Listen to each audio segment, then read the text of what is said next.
Xiao Huo menghabiskan semua tabungannya untuk membeli 10 ton biskuit kompres. Kemudian ia meminjam 20 juta untuk membeli ribuan set senapan serbu. Dalam sekejap, semua persediaan ini dikirimkan ke zaman kuno 1000 tahun yang lalu.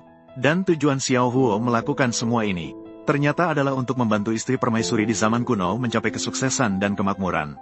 Ternyata sehari sebelumnya, Xiao Huo duduk di tempat tidur besar yang ia dapatkan dari pasar barang bekas, mengenang istri tercintanya yang telah tiada. Saat itu, secara tidak sengaja jarinya terluka oleh bingkai foto. Secara tidak sengaja, ia mengibaskan tangan dan meneteskan setetes darah di tepi tempat tidur. Saat itu, seluruh ruangan mulai bergetar dengan hebat. Xiao Huo belum mengerti apa yang terjadi ketika ia terjatuh di Dragon Hall. Dan ia bahkan menyaksikan dengan mata kepalanya sendiri momen permaisuri yang sedang mandi.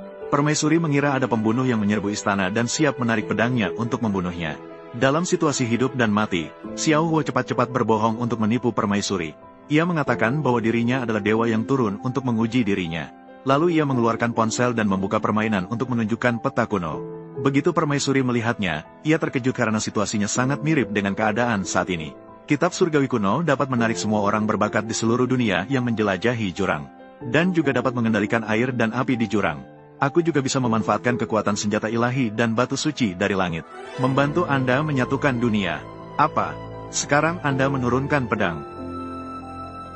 Tempat yang menyinggung. Qin Sui Yue menanggung semuanya. Mohon batu suci menyelamatkan saya, Yu Yan. Saat itu, Xiao Huo baru bisa melihat jelas Nu di depannya. Ternyata mirip sekali dengan istrinya yang telah meninggal. Dalam hatinya percaya ini adalah takdir yang memungkinkan dia untuk melanjutkan kembali takdirnya. Segera bersumpah untuk membantu Nu di menyatukan dunia.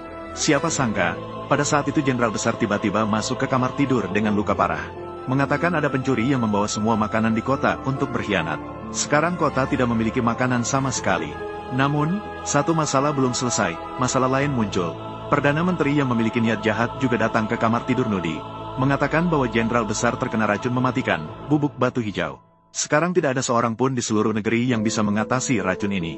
Jika saat itu berita kematian Jenderal Besar tersebar, Yu Yan takutnya akan dimakan habis oleh negara-negara di sekitarnya. Nudi melihat ada tujuan lain dari Perdana Menteri dan memintanya untuk tidak banyak bicara. Setelah itu, Perdana Menteri baru menyampaikan tujuan kedatangannya. Ternyata putra mahkota Siliang selalu tertarik pada Nudi. Meminta Nudi untuk menyerahkan diri untuk dinikahi olehnya. Saat itu, bukan hanya akan memberikan antidot bubuk batu hijau, tapi juga bersedia mengirim pasukan untuk membantu Yu Yan menghadapi musuh yang kuat. Xiao Huo yang bersembunyi di belakang tirai mendengar bahwa ada orang yang mengincar istrinya. Seketika dia menjadi marah. Pencuri ini berani memasuki kamar tidur raja. Pasti itu adalah sekutunya si pembunuh. Cepat, panggil orang, seret dia keluar dan bunuh.